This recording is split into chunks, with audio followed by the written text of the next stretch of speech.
Mercoledì 29 gennaio, Santi Costanzo e Cesario. È il 29esimo giorno dall'inizio dell'anno, ne mancano 336 al termine. Il sole sorge alle 7:35 e tramonta alle 17:13. La luna si leva alle 7:58 e tramonta alle 17:02.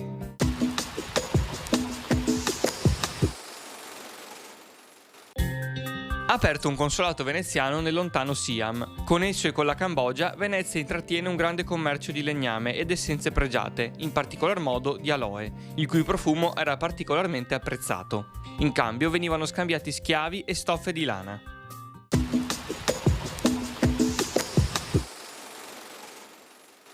Le previsioni per domani. Non si verificheranno precipitazioni, cielo poco o parzialmente nuvoloso. Sulla pianura di notte locali nebbie, in dissolvimento di mattina e in nuova formazione di sera. Temperature senza variazioni di rilievo sulla pianura e in aumento sui monti.